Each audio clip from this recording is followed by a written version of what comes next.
What's going on, Laker fans, and welcome to the live NBA free agency special preview. We're live right now, and NBA free agency has just begun. It is 3 p.m. here on the West Coast, and we're going to be breaking down all the latest signings, the latest trades, the latest rumors, and of course, while we're waiting, we'll be talking about what the Lakers should do. I'm Noah Cameras. You can follow me on Twitter at Noah Cameras. To my left is Mr. Doug McCain at DMac_LA. And to my right is Mr. Noel Sanchez. He brings the noise. Follow him at Noise by Noel. And guys, we're here. NBA free agency, the best offseason in sports, if you ask me.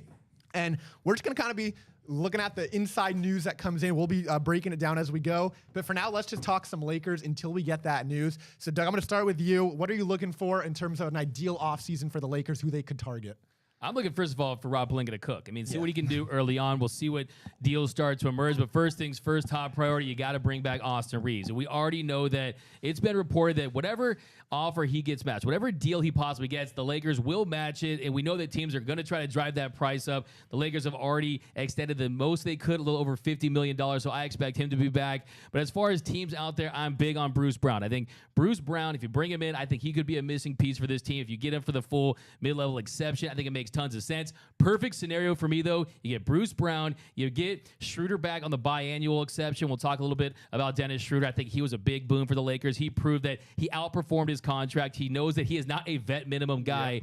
Eric Gordon's the interesting one to me because this is a guy that's already been paid. He's already made his money. He's a veteran in this game. If he wants to join LeBron James, Anthony Davis, and a team that showed last season with the right pieces, they can make a deep run, maybe he does consider the league minimum. I don't think that he's going to accept that vet minimum deal, but that would be the dream scenario. You get Bruce Brown, you get Dennis Schroeder, and you get Eric Gordon. Also, if Brook Lopez is available too. Brook, I mean, this guy's second to Defensive Player of the Year voting. He had really his best season in years. This is a guy that can absolutely be a possibly missing piece for this team. I'd be big on Brook, too. I love that stuff. We got our first deal of free agency. Draymond Green, 4 years, $100 million, back to the Warriors. Kind of saw this one coming, but there's always going to be rumors of Draymond going somewhere else. He's always been linked to the Lakers, Mr. LeBron James, clutch client.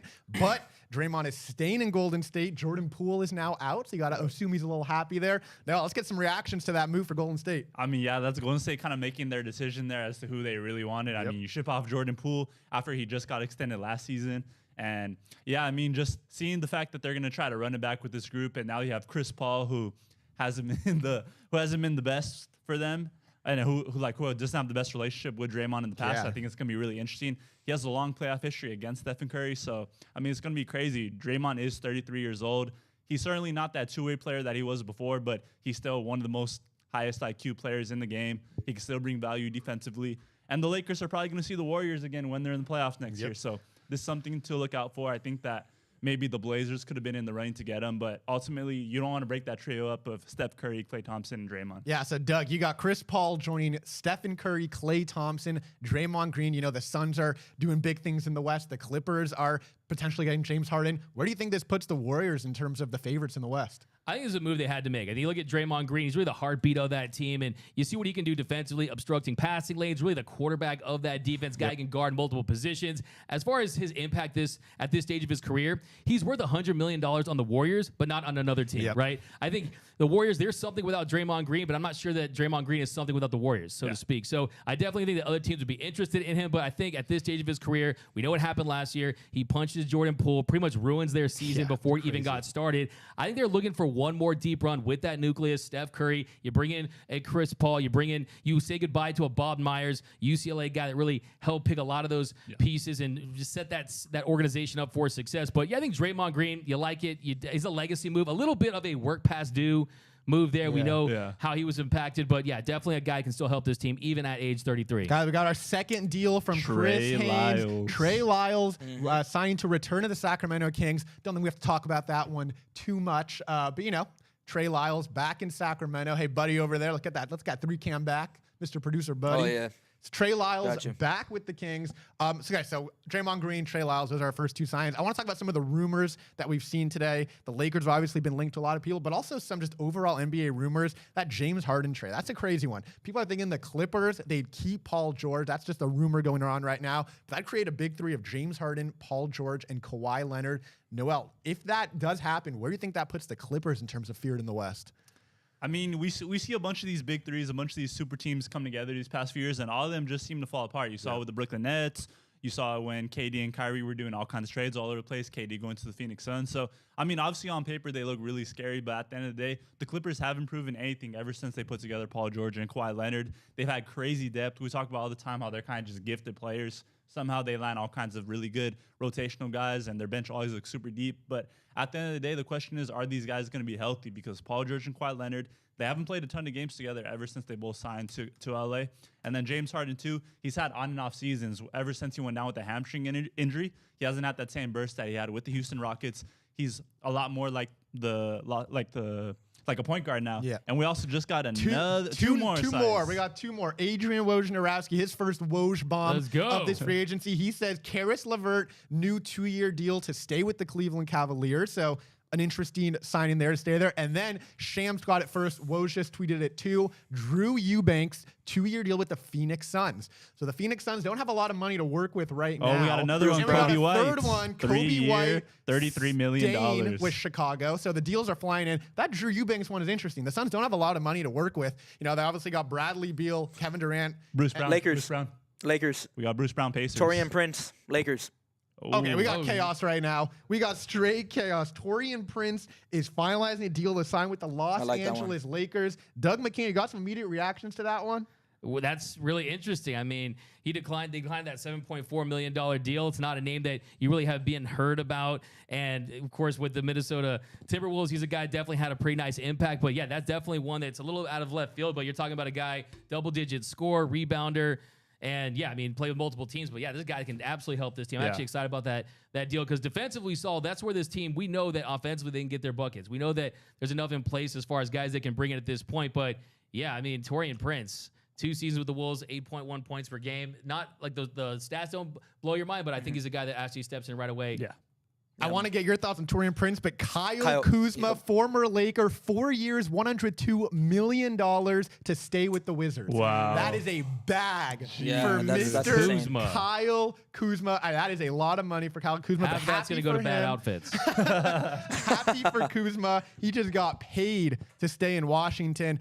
I want to get your thoughts on Taurean Prince first, and then we'll go to Kuzma. I mean, I think he's going to bring a lot of toughness. I think he's able to defend multiple positions. I think he's going to bring a lot of depth down the line in the road. You see that we've been trying to target wings and guys with some height and some strength. And, I mean, seeing that he's just 29 years old, and that's a really good deal for his services. So I'm excited to see what he has to get. And, I mean, Kuzma. Yeah, let's get some Kuzma. That's huge. $100 million for Kyle Kuzma. He's obviously played really well in Washington. You were thinking maybe he's going to try to go go play for a contender. Instead, it's a big two of Jordan Poole and Kyle Kuzma. Yeah. What are your thoughts on that, Noel? I mean, that's just going to be a whole lot of shooting for sure, not a whole lot of defense. And, I mean, Washington, like I said in the video the other day, it's going to be Jordan Poole and a bunch of young guys against the world. So Kuzma is going to be one of the few returners on that team. They're kind of moving things around. And I think it was interesting how he kind of worked the market. You saw he said he wanted $30 million a year. Yeah, he got what he wanted. Yeah, he was looking at the Houston Rockets and other teams. So, I mean, it's gonna be cool. I want to see how he does over there, how he continues to develop. Yeah, I'm interested to see what Holy that overpay. Taurean Prince contract looks like. Yeah, overpay for Kuzma. I'm interested to see what that Taurean Prince contract looks like. I mean, obviously that's a good signing, but we haven't even talked about Bruce Brown. Yeah, Bruce Brown to the Pacers. Yeah. There goes that for the Lakers. The Lakers were obviously hoping to get him for that MLE. He's now going to get, they were saying the rumors were potentially $20 million for Bruce Brown. Yeah. If he got that, that's an overpay, but that's neither here nor there.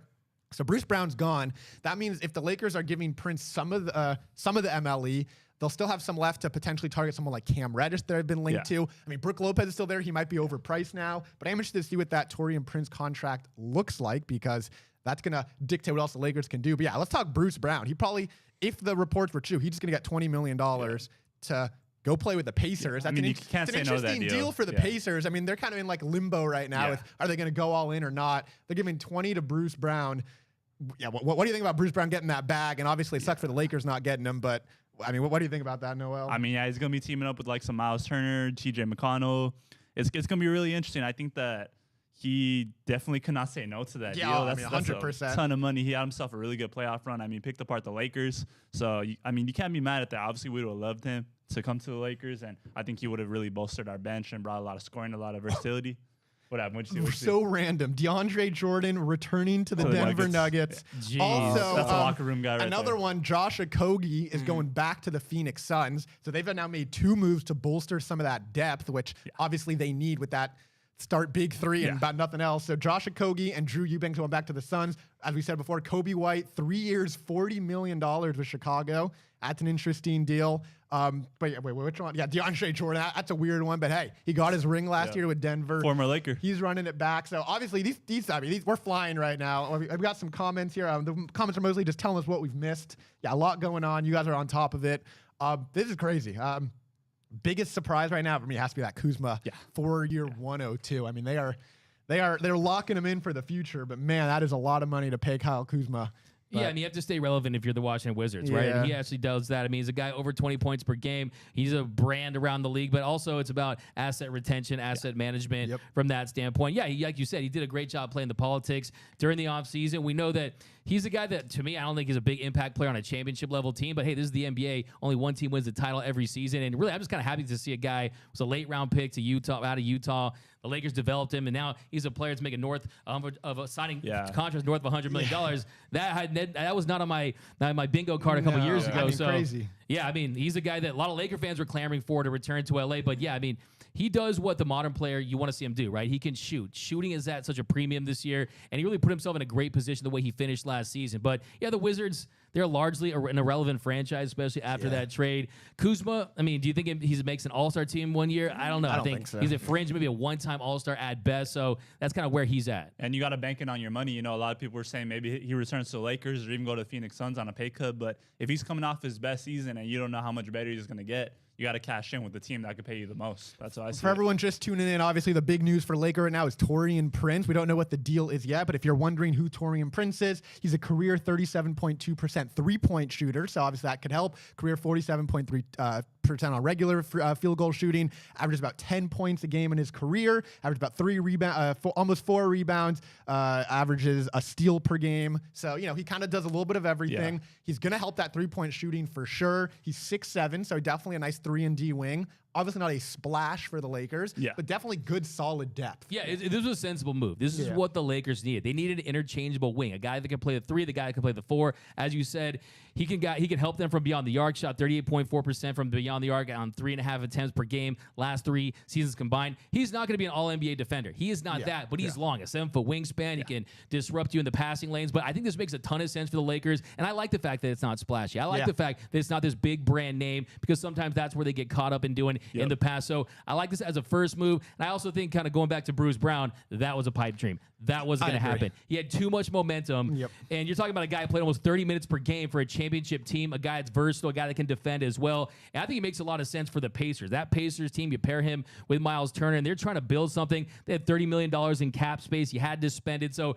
Bruce Brown was never going to come, even at the full MLE for the Lakers. But still, I mean, it would have been ideal. I think he would have been a great fit. I'm very curious to see what the status is with Brook Lopez, because I think Brook Lopez, he's had a taste of winning, right? He's a guy who's made his money in this league. He's been with this Lakers franchise when they were in a different state, right? When they were a bad version of themselves, from North Hollywood, from Stanford, so it's from the West Coast. Does he want to come back and really go for it one more time? And I think that's where you see is the tampering involved. I mean, you saw Jovan Buva, his piece about Bruce Brown, saying that the Lakers were confident they were going to sign him. How confident were they? Because he's instantly signed with the Pacers. It took him 5 minutes to sign that, and obviously the Pacers probably offered him a lot more. But yeah, I that kind of felt all weird for me. That kind of felt like stuff at a Bruce Brown's camp to maybe get his price a little bit higher. Yeah, exactly. Another quick deal. The Suns making another one. They signed Keita Bates-Diop to a 2-year, $5 million deal. So 3 very quick depth pieces for what many feel to be the favorite in the Western Conference. You know, the Phoenix Suns. On paper right now, probably the best team. They don't have the depth right now, but you know, with those 3 superstars, you got to fill out with something, and they now have 3, key role players to put around those guys. That's what we've seen so far. Moves have been flying. And they're still talking about James Harden and Kyrie potentially working something out to get to Phoenix. So we'll see what happens with James Harden. That's going to be probably the biggest domino. I mean, Bruce Brown so far has been the biggest one just because he was kind of been probably the most highly coveted free agent. That's not one of the top. So that's a big one. But yeah, Brook Lopez is probably the Lakers' top priority now. You'd have to assume they need a big. You see what happens when Anthony Davis runs with a 5 next to him as opposed to him playing the 5. And think about that defensive presence with AD and Brook Lopez. That has to be one of the two best. I mean, Brook Lopez is a DPOY candidate every year. So is Mr. Anthony Davis, of course. So you think those two together kind of manning the paint. And then offensively, Brook Lopez can stretch the floor. AD can play down low. That's one of the best front courts in the NBA. Yeah, I mean, he seems like the perfect candidate. But also, will he take that full 12.4 MLE? And do the Lakers have the full thing anymore, depending on what they did with Tari and Prince? So those are kind of the questions. But yeah, as of right now, we got stuff flying. Yeah, no, it's the appetizers right now, right? This is the chips and salsa. We haven't gotten to the main entrees. The enchiladas are on the way. But I think when you talk about Brook Lopez, I think he definitely, absolutely has to be the top priority if I'm the Lakers right now. Coming off a great season, like we said earlier, a guy, like you said, one of the better defenders in the league at his position, but also can score. And he can also shoot. He can stretch the floor. I mean, you talk about guys like Jakob Poeltl out there. He shot 2 3-pointers in his career, right? Yep. At this point, at this stage of your career, you need bigs that can stretch the floor and create lanes and create spacing. We saw this team desperately needed that. And it kind of makes you go back to, well, was it the right decision on Mo Bamba? Was it the right decision on Malik Beasley? Because the reality is we won't know until further down the line. For middle of the season. We know what we're doing, too. Yeah. But yeah, Bates Diop goes with Phoenix. He must be a ring chaser, I guess. But I mean, that's what's going to happen. Damian Lee to stay with the Suns also.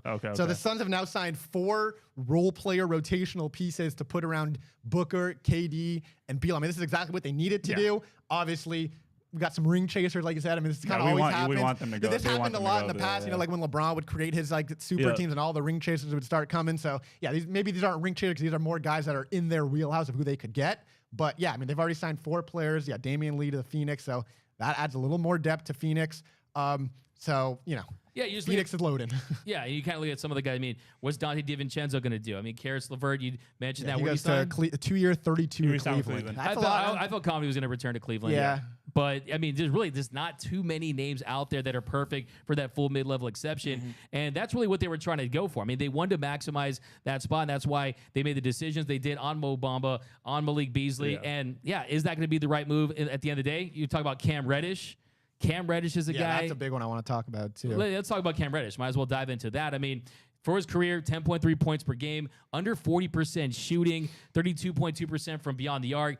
To me, if he wasn't a high draft pick, would he still be getting chances in the league? I think it's a little bit of a sunk cost fallacy thing happening with him where you say, okay, you see he's from Duke, you see where he was drafted. Maybe he can find it with a team. Maybe the light will turn on. Maybe things will click. I just don't see it.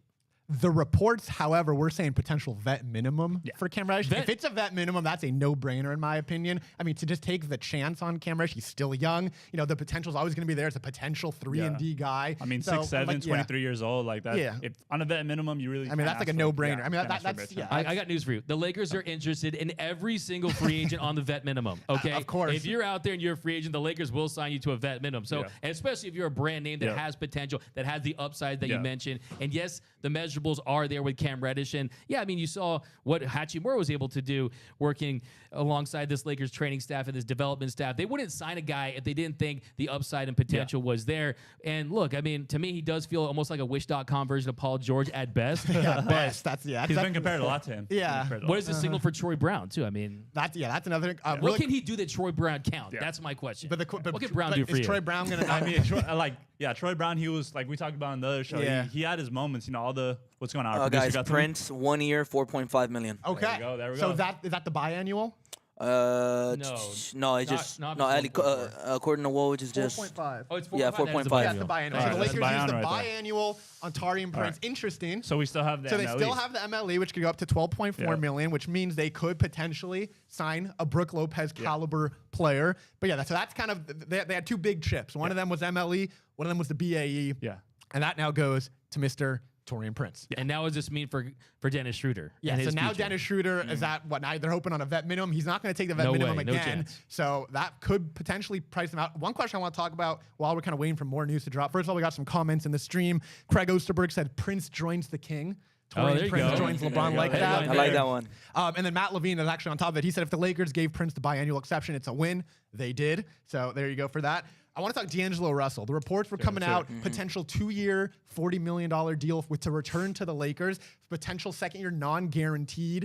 Is that something you think the Lakers should do, or do you think that that's not the right move of $20 million a year for 1 year? Yeah, I mean, I definitely think that's what the Lakers were looking to do with D'Lo's case. That's a very tradable contract right there if he's not performing up to par within the first 3 months. Like we were saying, maybe when that December 15 date hits, that's when they'll start assessing as to how he's played so far. But an expiring contract in the second year, where the second year isn't even guaranteed. Non-guaranteed, yeah. That sounds like really quickly. Bruce Brown, 2-year, $45 million with the Pacers. Wow. So $22.5 million. He got more than Kuzma did. I know, a little less than Kuzma. Kuzma got 25. Yeah, plus. and in 2 years, if you're not happy, you can just leave. Yeah, you know, so that's not even. Bruce Brown gets his bag, NBA champion. He kind of turns it. I mean, you remember he kind of starts with Brooklyn. He slowly kind of puts his name on the map, and then he goes huge, $22.5 million a year with the Pacers. Lakers were obviously never going to be able to get anywhere near that. The 12 was going to be all they could do. So that's a super interesting deal for Bruce Brown. I mean, happy for him. A lot of money for Bruce Brown, but I guess the Pacers see him as someone he could be a key rotational piece. All right, let's go to you on Mike D'Lo. Malone in shambles. Yeah. I mean, I think at that price, it makes sense. I mean, this is a guy who was after a $100 million deal. This is a guy that he likes to bill himself as an all-star, as a starting caliber point guard, but you saw his deficiencies. You saw that he was virtually unplayable. You talk about Dennis Schroeder. Dennis Schroeder was playing in place of D'Angelo Russell. This is a guy who is a human cone out there on the biggest stage in the biggest game. So defensively, you can't really trust him, but as far as asset management, you have to bring him back. You have to retain him. You saw the mistake they made with Julius Randle, and now it's on a higher scale. The only question is, what does D'Angelo Russell want to do? Will there be a more robust market out there than the Lakers anticipated for him? And also, they're not prioritizing him, right? He's second, third, fourth fiddle. We know Austin Reeves, he's the big golden child that they want to bring back, and he's their priority. But yeah, as far as can he help this team, I think you look at his regular season numbers, his contributions, he's a playmaker still. This team needed another ball handler. He was still an upgrade to Russell Westbrook, and the record reflects that. So I still think there is a world where if you have an incentivized D'Angelo Russell back for the Lakers that's making plays, that's trying to get off on the right foot there and try to help this team win. And then also, yeah, exactly. You could trade him. That's a very, very attractive asset. Trading salary is one of the biggest reasons why teams want to keep players, especially teams that are capped out around the league, which is most of the league at this point. Yeah, I mean, there's not a lot of cap space to go around. The Pacers are one of the biggest, and they just spent most of it on Mr. Bruce Brown. Really quickly in the stream, we got Alex Jimenez says 1 year, $4.5 million. Ain't that bad, TBH. He's obviously referring to Taurean Prince. Yeah, I mean, it's the biannual exception. They still have their full MLE, or they could split it. Yuta Watanabe is someone who people are talking about as a potential split MLE candidate for the Lakers, as a potential shooter. Do you think the Lakers go that route? You think they go big with Brook Lopez? You think they're I mean, obviously, Rob Pelinka got something up his sleeve. We don't know what it's going to be. Real quick, Jeremy Grant got his money. 5 years, $160 million back to Portland. Wow. Yep. That's a lot of money for Jeremy Grant. That's a lot of money for a rebuilding team. Athleticism and switchability. An athletic, switchable defense. He can shoot. He can defend. So that's interesting for Portland. They're kind of in this limbo of what do we do with Dame? We just drafted Scoot Henderson. We have Anthony Simons. We have Shaedon Sharp. But that guy is a win-now player. And now they're saying Jeremy Grant, 5 years, 160 to win now. That has to make Dame happy for sure, but that's still a crowded backcourt. So the Dame questions are not going to go away anytime soon. I mean, the Dame trade rumors are not going to go away, but happy for Jeremy Grant. And that shows that Portland wants to win now, because that's someone who wants to win. I mean, that's a big move. And really, real quick about Portland, I think you're looking at a potential situation where Anthony Simons does get traded. Because, I mean, if they're going to keep Dame and they want to win now, and then you also just got Scoot Henderson, who is someone that you shouldn't trade, someone that you should develop maybe behind Dame, I think that means that Anthony Simons might be the odd man out here. Even though he had a great season last year, really heated it up at the beginning of the season. I think that just unfortunate. I mean, they have too many guards right now with Lillard, Simons, Sharp, and now Scoot Henderson into the mix. You can't start all of them, and Scoot Henderson's going to want to play. Anthony Simons deserves to play 30-plus minutes a game. Exactly. So they got a little logjam. I personally thought the best case for them was to trade Dame and build around those three. But if they're now going big that's my reaction to that deal, is saying, Dame, you are a Celtic. Dame, you are a 76er. Pack your bags. Because, I mean, you feel good about that for Jeremy Grant. Was that overpay? I mean, the state of this current NBA, it kind of makes some sense. And you look at that Portland team that they really need to turn the page. They need to find their next star they can grow with. But at the same token, you need guys you can build. And he's a guy that's one of those second or third tier stars that actually makes some sense. The Celtics just finalized a 2-year extension with Kristaps Porzingis for $60 million. You have to imagine the extension was coming, considering they gone through on the deal, and that was a big thing for Kristaps. So he's going to be in Celtic green for the next 2 years, $30 million a year. I mean, that's what you expect someone like Kristaps to get. If that's going to be that new big three, that's an interesting one with Jaylen Brown, Jason Tatum, and now Kristaps. Craig Osberg in the stream says Lakers should get Seth Curry.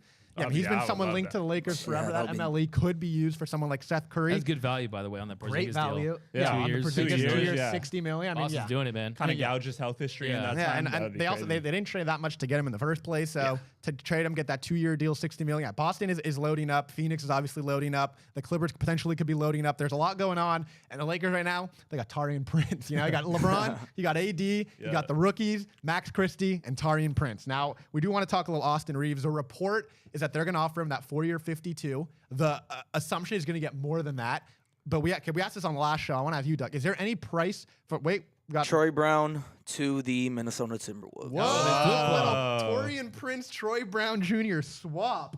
That's interesting. So the Lakers decide for Taurean Prince over Troy Brown, and Troy Brown says, "Fine." Right when you were talking about what can Troy Brown do that, he said, "I'll take my talents to Minnesota." Yep, so that's an interesting move. But Doug, I want to ask you: can we ask on the last show? Is there any price that, let's say Austin Reeves gets a huge offer sheet? Is there any price that's too high? I think the Lakers should not match. I mean, it's interesting because you know that teams, no matter what, they know the word is out there that the Lakers are going to match most, if not all, offers for Austin Reeves. On the same token, we look at their cap situation. If another team goes out there, offers him $80, $90, $100 million, and it's front-loaded, the impact that could have on the Lakers' cap space for the last few years of LeBron and Anthony Davis, it could potentially be crippling if you don't believe on it. But the reality is, he's the third best player on the Lakers. Yeah. He is, without question, the third best player in LA. And also, too, the Lakers found him. The Lakers discovered him, they developed him, and they turned him into a star. So is there too much for him? I think unless there's another guy out there that you can find a way via making a trade, you can create some space for. There was someone out there, a big target that would come to LA in place of him. I would say no. I think the Lakers absolutely have to go out there and get Austin Reeves, even though I think, as I said a few months ago, maybe his peak, maybe his ceiling is a 1 or 2 time All-Star, but I still think you have to bring back Austin Reeves just because of what he means to this city, what he means to this team. He's fearless. He's a guy who creates shots, plays defense. But the same token, I kind of don't love the low leverage position that the Lakers are in when it comes to Reeves and the quirk with the arenas rule and the fact that, they're going to be in a tough position, but there will be hell to pay if Austin Reeves isn't back with the Lakers. If all they do this offseason is if he departs, even if you do sign a Brook Lopez, even if you do get a Dennis Schroeder or an Eric Gordon on a cheaper deal or DiVincenzo or someone like that, the departure of Austin Reeves will be too much to make up for, and I don't think this team is going to contend without him unless they go out there and make a move during the season. So absolutely, you go bring him back. And you saw, Kyle Kuzma got $100 million, and you wonder, with Kyle Kuzma, is there more better basketball behind him or in front of him? Austin Reeves, I think I can say wholeheartedly, there's better basketball in front of him than behind him. I think he still has his whole career in front of him. It's just the fact that, he played himself into such a great position, and I think the Lakers will definitely match any offer, and I think they'd be smart to do so. Yeah, no, he's taking his time. He's going to see how this market unfolds. Like you said, there's going to be a whole lot of more players like Kyle Kuzma who are probably going to cash in on big deals like this. And then I think Austin Reeves is going to... Who loves hoodies more? You or Austin Reeves? Austin Reeves always has the hoodie and the You're ones more combo. of a zip guy. I like zips. Yeah, you like zip? Yeah. Zips. But, going back to get a hoodie deal. He needs to get a hoodie deal. But, that's interesting you say about deals because I was almost thinking if he agrees to, a $70 million deal, is there a way the Lakers could talk to him and be like, yo, you're in L.A., you're going to get all kinds of endorsements, you're going to get all kinds of marketing deals. He already got a shoe deal, signature shoe deal. Do you guys think that if he was on Lakers, he would have got that in another team? I would say to that, look, yes, that's true. The endorsements are off the chain. What it does, your Instagram following to your brand, absolutely. Your Q score goes to the roof. Maybe you see him making some appearances on shows, maybe be on The Idol or something like that, your favorite show on HBO. Yes, that is a possibility. But you look at the money that Bruce Brown got, right? That kind of money, when they're throwing around that kind of money, the endorsements, especially in this day and age, you can be a star anywhere. You can be a star anywhere with social media. I don't think that tips the scales enough for you to say, okay, we're the Lakers. And I think, too, if you're Austin Reeves, you say, I want that and that. I'm a good enough player that I want the endorsements. I want everything that comes with being a Laker and the bag. So he absolutely has earned the bag. So give him a lot of credit. He's a guy who's a perfect example. He steps up big time in the playoffs. You saw what he was able to do defensively, offensively, hitting big shots. I'll never forget. Half-court shot he made against the Warriors, yelling at the crowd, let's effing go. Absolutely crazy. LeBron James. Max Strus to the Cavs. 4 years. 4 years, $64 million. What? 4 years, $64 million. Max Strus. Yeah, Miami is kind of lowballing their guys right now. Wow. You guys hear that they offered Gabe Vincent $8 million? Yeah, because they know they can develop the next guy. Yeah. That's true. They know they can identify and develop. Undrafted guy. That's a great point. That's a Jaime great point. Hawkins, future Hall of Famer. That's a great point because they're probably not sweating over these guys because who knows if they're going to be able to continue this play. Like you saw the fall off of Duncan Robinson. He was much better in this playoffs. And then they paid him. And then look what happened. So maybe they're like, yeah, we don't want that to happen again. So let's see who else we can draft or sign 464 undrafted. for Max Strus. That is, I mean, the money's going to start flying. That seems like, I mean, he played really key minutes for the Heat in their playoff run, but also, that kind of feels like one of those things where he played really well for the Heat, and then you pay him, and then it's like, that's not going to be the same player when he leaves the Heat. Real quick, just a little throwback. Reggie Jackson All right, back there. to Denver. Reggie Back to Jackson Denver. back to Denver, 2 years, 10-25. Interesting. Player Former- option second former season. Clipper. Former Clipper. Oh yeah, real quick, just a little. Oh, just a Pale little Fox in the chat says that was a huge overpay for Bruce Brown. We'll get to that in a Okay. second. All right, yeah, a little thing. You guys remember when Mike Malone at the championship parade said Bruce Brown wasn't leaving? Yeah. I just seen That video didn't on that happen. right now, That's the Noel. perfect segue. Yeah, Pale Fox says huge overpay for Bruce Brown.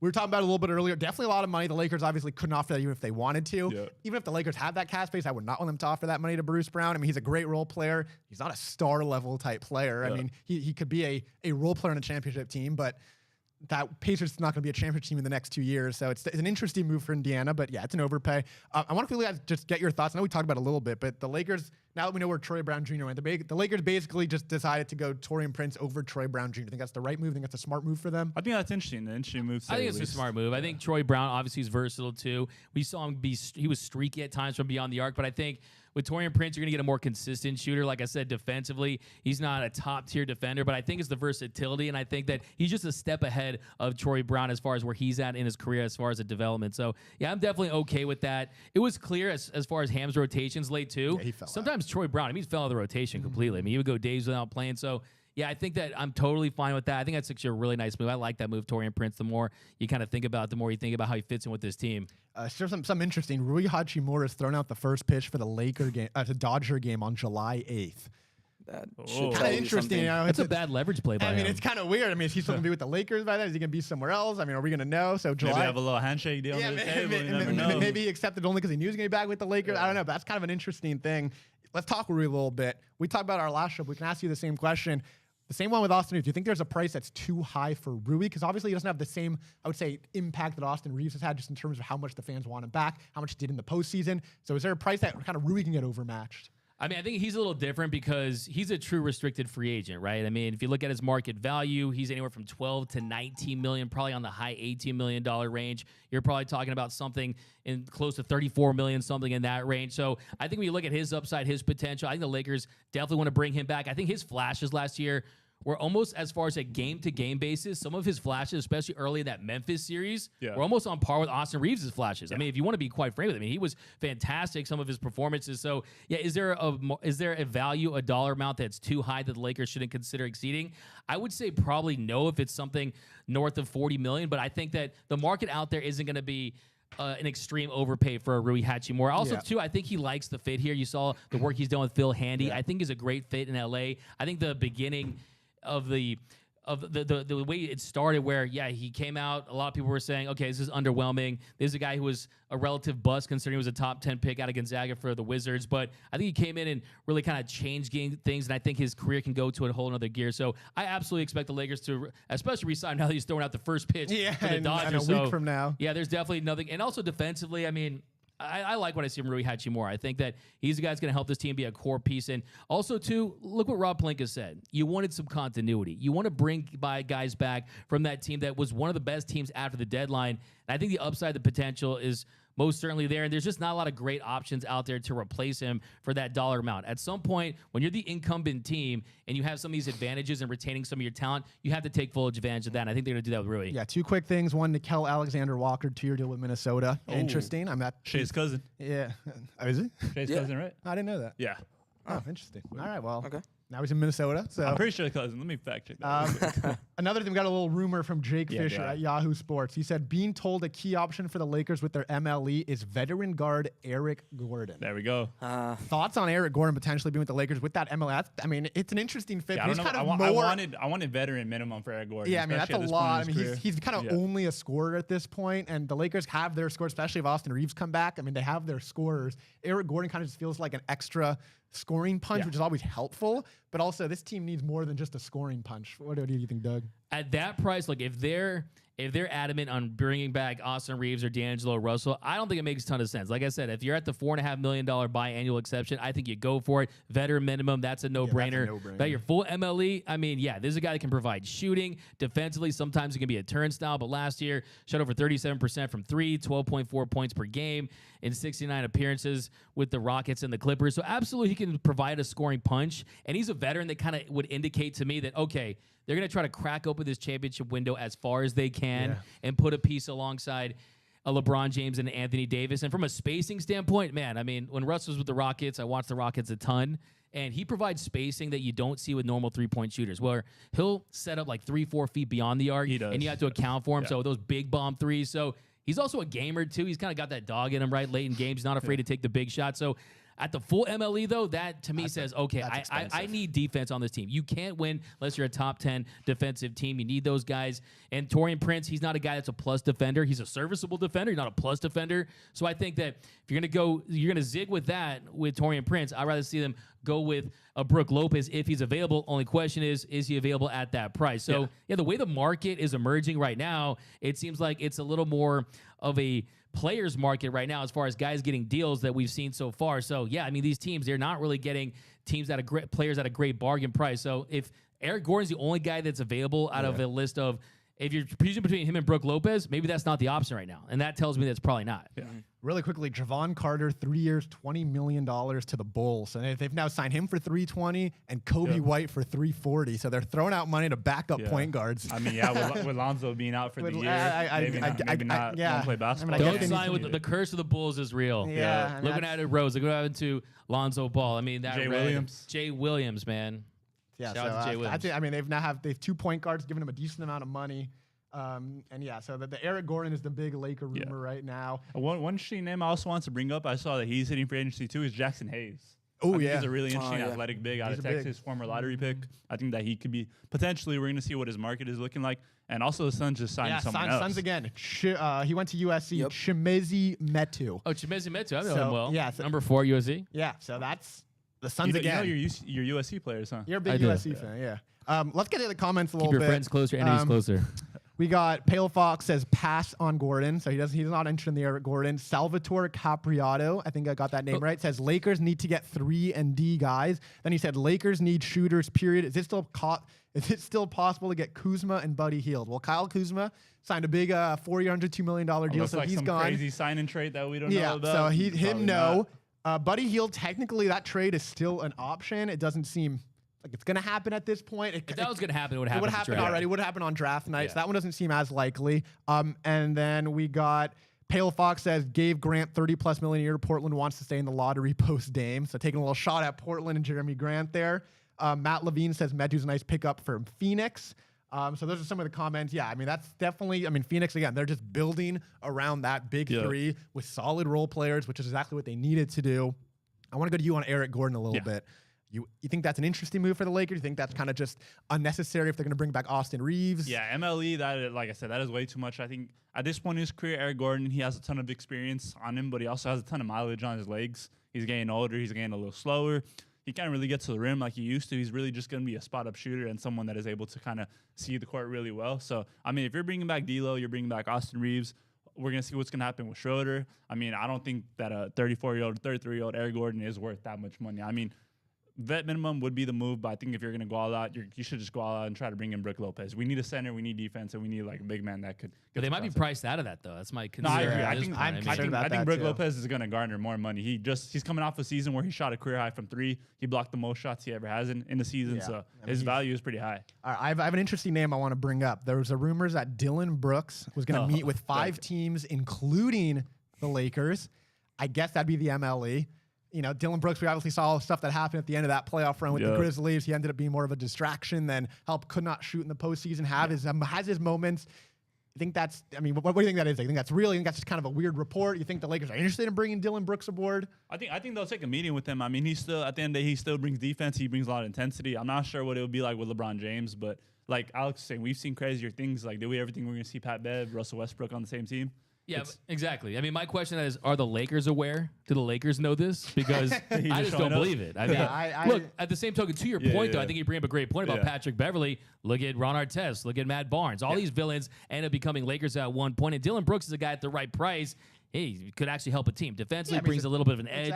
Can shoot threes. Oregon Duck from the West Coast. So, I mean, look, I understand the move if there's not a lot of options out there. And I think it would be kind of funny. I think the Lakers, they understand, too, that it's not just about the player, sometimes about the storyline. Exactly. And they understand that would blow up the internet for a few minutes and make everyone laugh. And I do hope that, a lot of people don't like this. I mean, if he was the guy behind the corny Memphis going to the court jumping thing. Like that, Dan. I like that. I mean, that's your favorite dance. That's my favorite dance. So if you could bring that to the Lakers, I could see LeBron AD doing that. But, buddy, what do you think about that? I mean, would you have any interest in Dylan Brooks on the Lakers? Yeah, man. I don't know about the Dylan Brooks one, but I mean, I get you. It is LA. It is Hollywood. These Genie Bus family thrive off of storylines. I mean, we all seen them and their like family fiasco there. What goes on? But Dylan Brooks to LA, that would be very, very interesting. I would love to be a fly on the wall in that locker room, just to see him interact with of course LeBron James, Anthony Davis, and the rest of.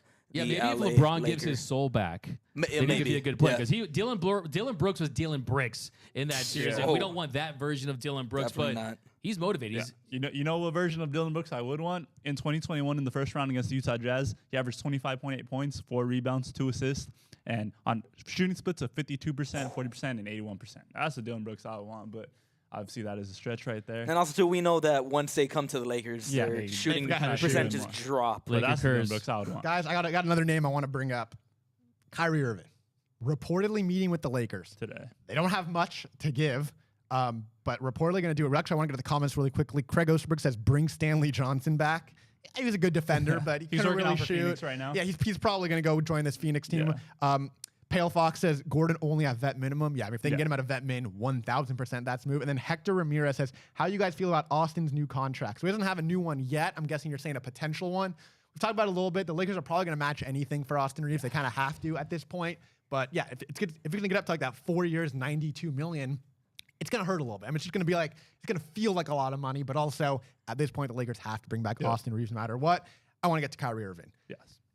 I know, Doug, you were on the big Kyrie Irving train all year long. Join the dark side. Now, they don't really have a lot to give him at this point, but if it's an interest, if he's going to meet with them and wants to be there, what do you think about Kyrie? That's really, you said at the very end. I think at the end of the day, he probably takes the bag with Dallas. The incumbent team always has the advantage, but we've seen with this guy, when you force him to zig, he will zag. He does. And it would make some sense for him to sign with the team on a one-year deal to kind of reset the market, go after a championship, reprove himself, and go out there and get a longer deal after that. But I still think at the end of the day, if you're going to get Kyrie Irving, it's a move that it's almost a cautionary tale what happened with Russell Westbrook. You go top heavy, you have to take away some of your assets to go for it all. But as far as can he help this team win? Yeah, we know that it's a match made in heaven with him and LeBron James on the court. And if you add Anthony Davis, who's an upgrade to Kevin Love, there's no question about it. That team, to me, immediately becomes the favorite to win a championship. And then you start to get the ring chasers. Then you start to get players that will sign to a vet minimum. Even if it doesn't happen now, you can have it later in the season. So really just about acquiring that talent. So yeah, am I still in on the Lakers getting Kyrie Irving? Absolutely. Every single day and twice on Sunday, I would like to see Kyrie Irving in purple and gold because he's a championship player. And we know the difference between some of these good, great, and elite players is their shot-making ability, not in the regular season, not early in the playoffs. It's later in the playoffs. NBA Finals. NBA Finals, Western Conference Final. His shot he hit in Game 7 against the Warriors, one of the best shots in the history of the NBA. And look, that's what we would see with the Lakers, him hanging out to him, going courtside. He just feels like there's this magnetism with him in this city. And I think, too, that this city would embrace Kyrie Irving because he's a brand, he's a name, he's a star. And I also think he'd be on his best behavior and want to play his best ball. And to me, that's the most important thing. I mean, Kyrie Irving's best ball and best behavior came as a teammate of Mr. LeBron James. That's when he won his ring in 2016. Whoa. What, we got something from D-Mac? Oh, so this is Aroldis Chapman traded to the Rangers. Sorry. Yeah. I seen that a couple minutes ago. You gotta switch right now, Doug. Universes collided. You got George Costanza. Sorry, guys. D-Mac LS. We got into the D-Mac verse right here. Oh, man. George Niang to the Cavs. George is to the Cavs. That's 3 year, $26 million. George's Niang. Who else did the Cavs get? Karis LeVert. No, they got another one though. That's someone. They've been doing a lot. I want to ask you on Kyrie, but first I want to get to the comments. Salvatore Capriato says, "What about Dwight Howard again, just for a big man presence at the minimum?" We talked about at the end of last year. He's rickety, man. If they were going to bring back Dwight Howard, it would have been at last year for the postseason run. Instead, they went with Tristan Thompson. Dwight Howard's shot has to be over. Craig Osterbrick says Brook Lopez probably going for $20 million if Brown got that. I mean, yeah, Brook Lopez deserves the bag. If he really wants to come back to the Lakers, like I said, North Hollywood kid, maybe he takes that MLE, but it definitely seems like it's becoming less and less. And I mean, something unlikely. too that doesn't really be talked about is that Chris Middleton opted out of his deal so that he kind of get more of a team-friendly contract. Yeah. Probably because he wants to give Brook some of that money. Maybe. Yeah. So. We got a comment from Carl ALG Blast. He said Tobias Harris will be nice. Tobias Harris is kind of in a weird spot. Yeah. He's probably going to get traded. He has that massive contract, but even he said Philadelphia would probably trade me for a crumble cookie at this point. It sounds like he's probably going to get moved. I mean, the Sixers are in kind of a weird spot right now with James Harden wanting out. Tobias Harris probably getting moved. I've even heard they were taking calls on Joel Embiid potentially. So who knows what's going to happen in Philadelphia? The Lakers just don't have the capacity to take on Tobias Harris right now. He'd be a solid fit, but they don't have the capacity. But I do want to get to, unless you want to say something on that. No. I kind of want to dive in a little bit on Christian Wood and just kind of chew on that a little bit. Get your thoughts on that. Christian Wood is a super. I mean, I wanted him last year. I don't think people appreciate his game enough. They kind of look at his bad moments. He's playing for the Rockets. Last year it didn't go well. I mean, it didn't go perfect on Dallas, but he still he's put up good numbers. I wanted him a lot last year. I thought he would be a perfect candidate. Didn't end up working out. So that's definitely interesting. I mean, you want to talk about Christian Wood a little bit?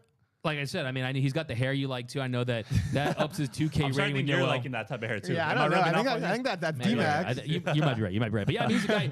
He's a scorer too. Like I said, he's an efficient scorer too. 16.6 points per game. He had the efficient splits, and I think he's a guy that when he's open, playing with LeBron James, playing with a team that has better players, I think he's a guy that could thrive. I think he's a player that really isn't talked about enough, like you said. And I like his age. I like where he's at in his career. And at some point, the Lakers have to consider: do we want the aging, grizzled vet that we want for a 1 or 2 year run, most likely a 1 year run, or do we want a guy that can maybe help us for a couple years down the line and start looking ahead past the LeBron James era and kind of start looking at those assets? Only thing is though, defensively is kind of my big concern. Defensively, Kyrie, 3 years, $126 million to return to the Mavericks. I told you, right? There it is. D-Mac called it. D-Mac called it. Kyrie, don't do that. So he didn't get that 5 year 200 that he was looking at. Interesting. 3 years. He got that 3 years. How'd that meeting go with the Lakers though? Yeah. Was it a short meeting? Was it the Carmelo meeting? The Carmelo meeting. Yeah, it was the Carmelo meeting. Was it the? Yeah. Wow. So initial thoughts on that. Looking at that, I don't know if he's too happy about that. He clearly was trying to recruit himself to the Lakers, coming to our playoff games. I mean, looking at Phoenix, you can just feel like the entire Laker universe saying, "Let him have him. We didn't want him. We didn't want Kyrie. We didn't want that guy. He's Kyrie. such a headache." Yeah. But exactly, I mean, Luka has a running mate to stick with now. Yeah, I mean, Luka and Kyrie did not work last year. They ended up falling out of the playoffs. They ended up tanking at the end of the year to keep that number 10 pick. Now they're running it back. Yeah. You know what I'm waiting for now, right? That Luka trade demand. I mean, Luka to the Lakers, baby. Yeah. That's what we need. Luka for AD. Looking for 80. Ooh, that's hot. They say no. That's sizzling. No. The Mavs say no. But looking for 80 LeBron and some pieces. Some pieces. Oh yeah, Kyrie was recruiting LeBron to Dallas. I mean, I will say, I don't know. You do that? I want to. I just Luka has not been able to win alone in Dallas. It's not like it's not like he's shown that he can win alone. Luka and Austin Reeves to the but moon. I'm really thinking big picture, and also too, this kind of speaks to the fact that I love the title that LeBron gave the Lakers. I'm not demanding another title from LeBron the Lakers. I think the job is done. He made the Lakers relevant once again. He chose this franchise. He helped out in a big way. And I'm thinking long term, big picture. And can this team win with this group? I think that you look at what Jokic has in the West. You look at some of these teams.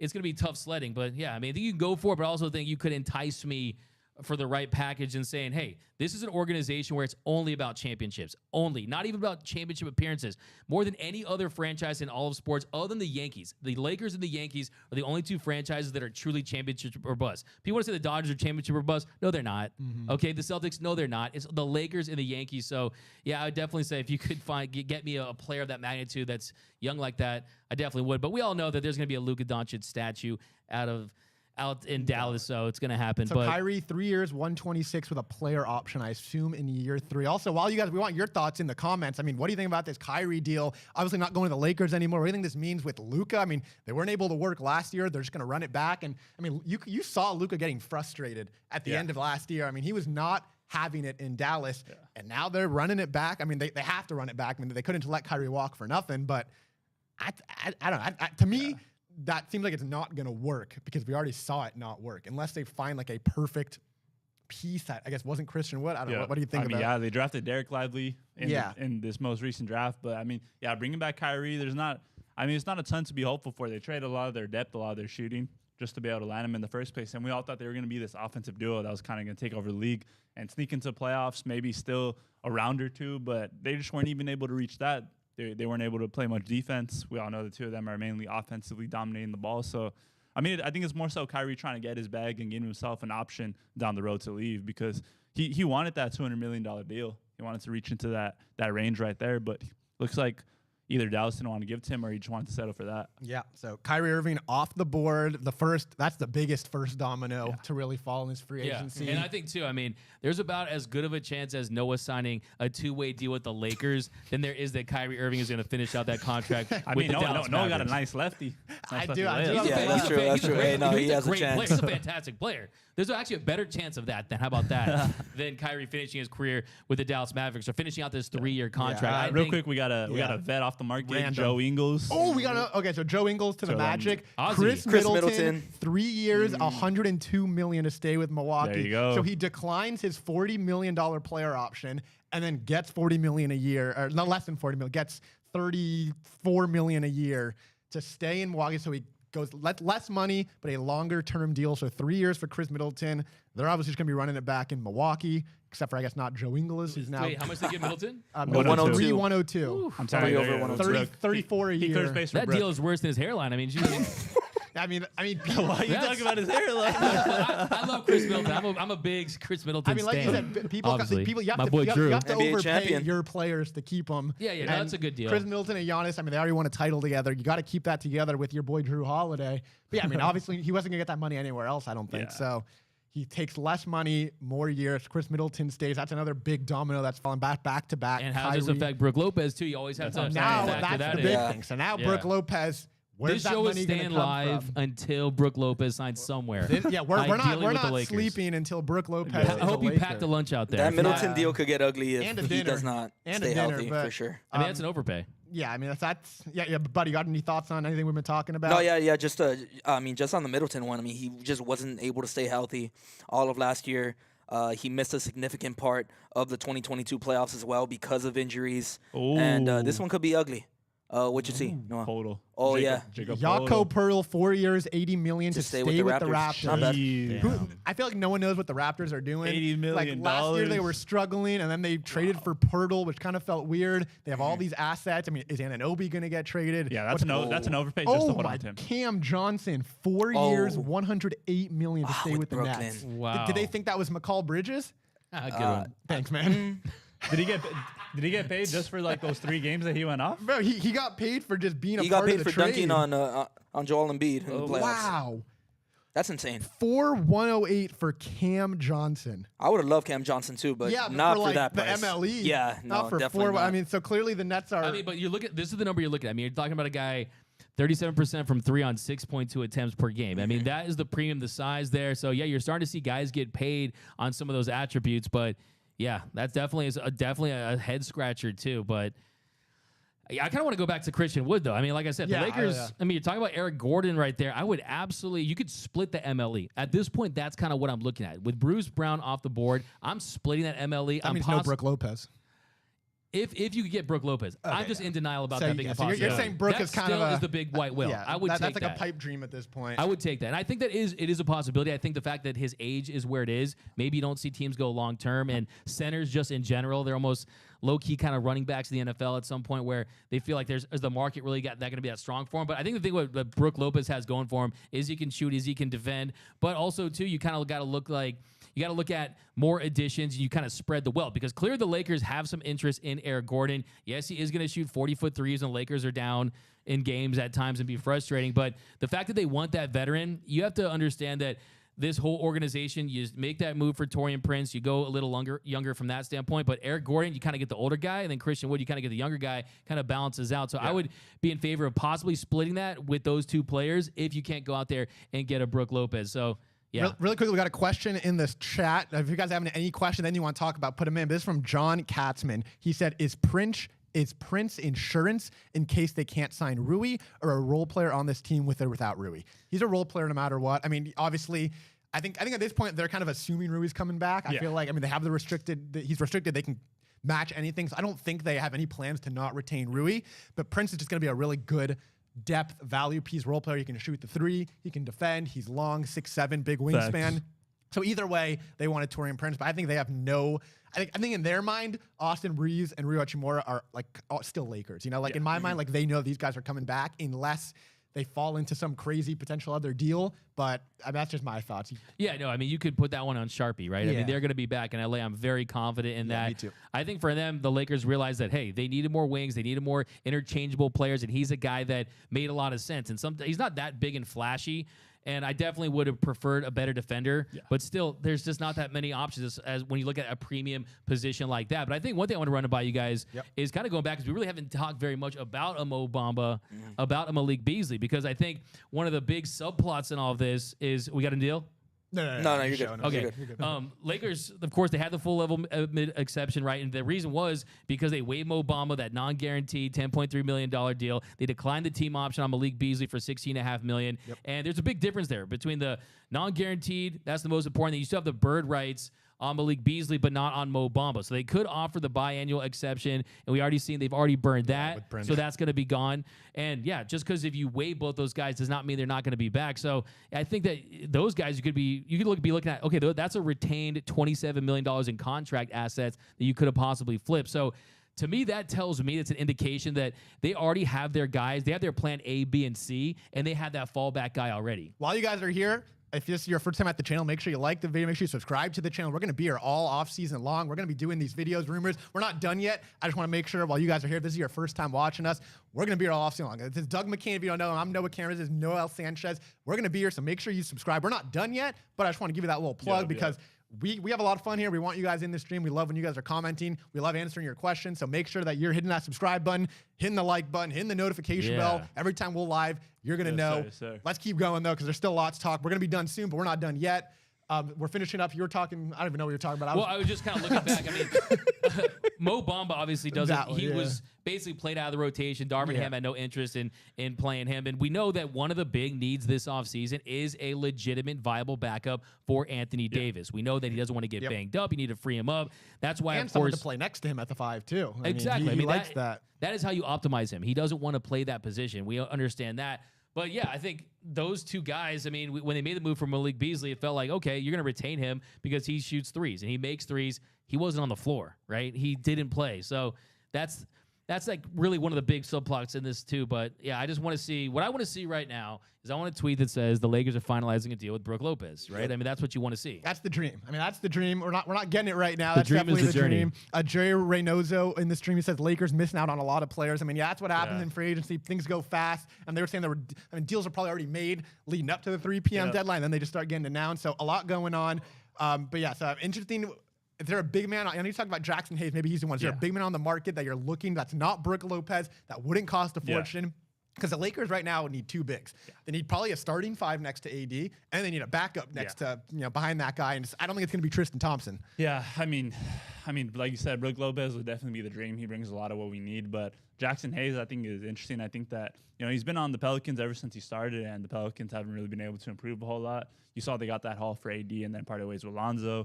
Then you see everything that's going on with Zion Williamson right now. So, I mean, Jackson Hayes, he's a high flyer. He could block shots, makes big plays in big moments, has really no jump shot at all. But, I mean, his playing time has declined ever since he's been in New Orleans. He went from playing 70 games 2 years ago to last season. He played 47 games, averaged 5 points in 13 minutes. So the opportunity wasn't really there.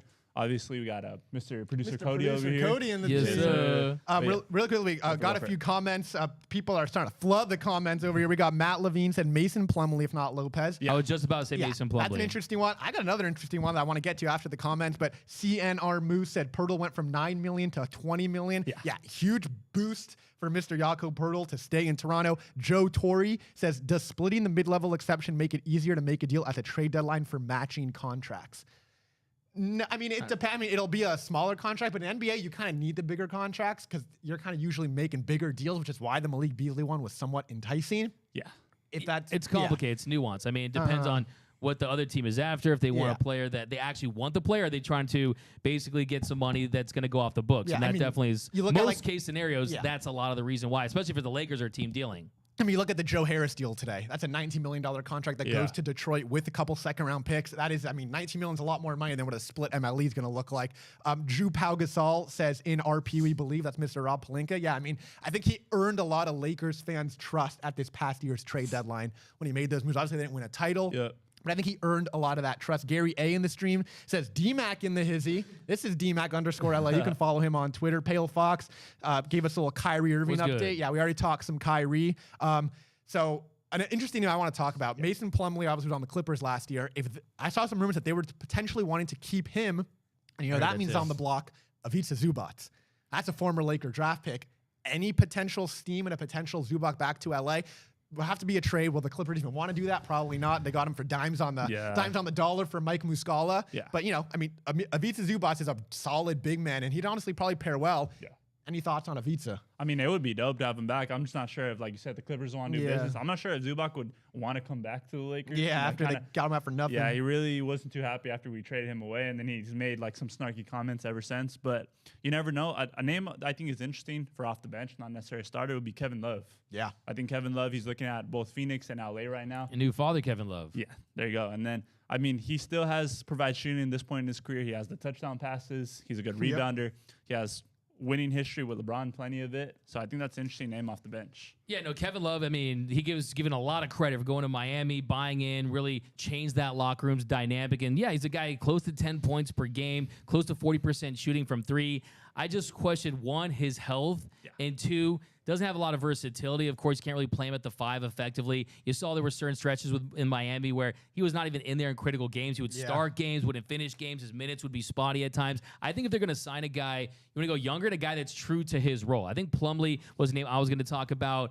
And he's a guy that, I mean, he can finish around the basket. They need a guy that can finish, and he's tough. He's a guy on the defensive end. He can bring it as well.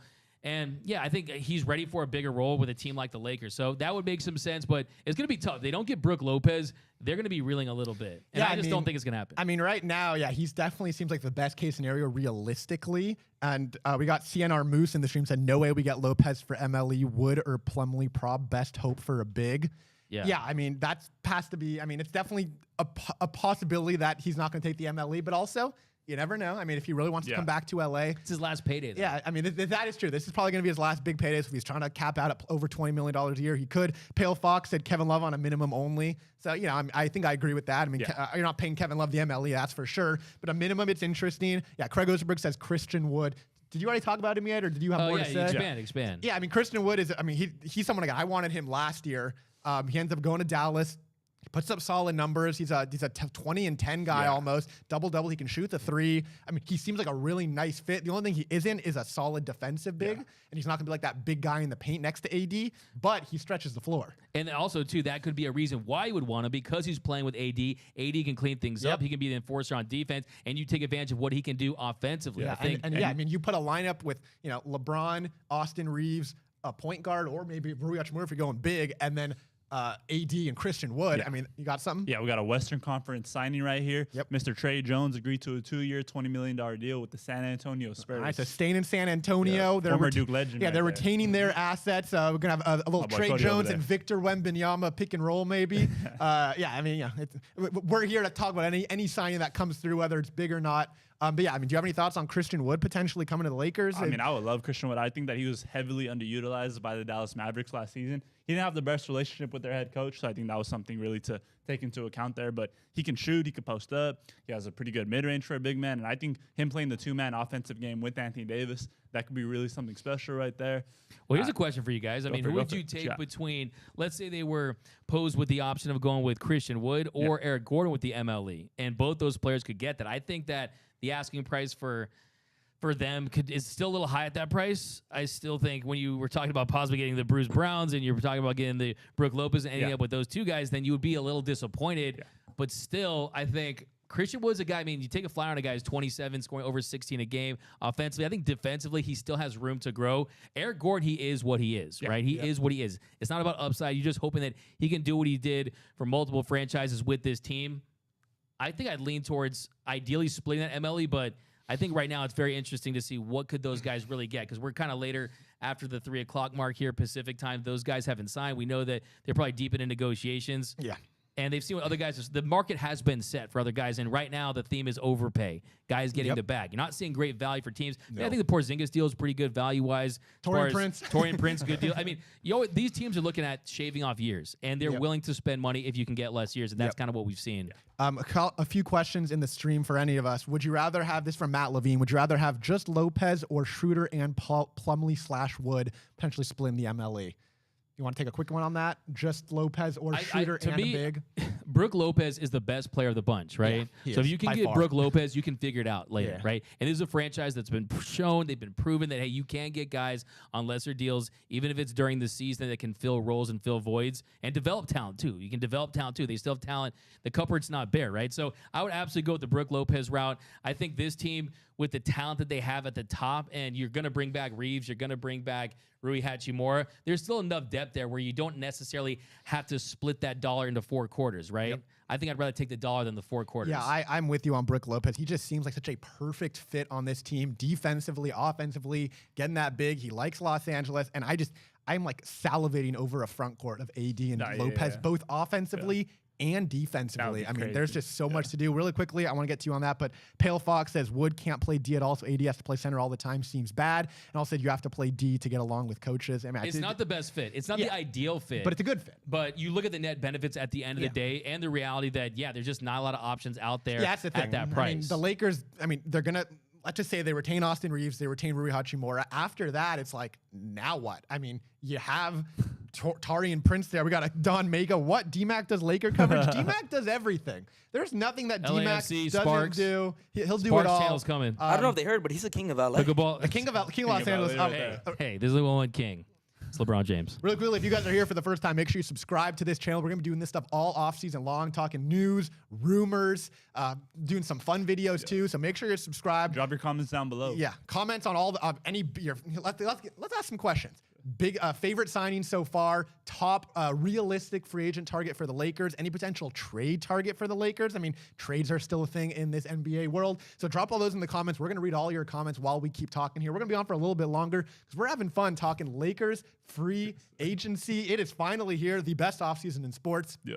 We're going to you on that question. Do you rather take Brook Lopez or like a Schroeder and another big, maybe Plumlee or Wood? I'm going to switch up a little bit here. I think I'd rather rock with the Schroeder and the Plumlee and Wood, splitting up the MLE, just because, Dennis right there, that's your backup point guard. That's a guy that if D-Lo fizzles out a little bit at the beginning again or he's struggling, Dennis knows the system. He backs up LeBron and AD. He's able to get his business done.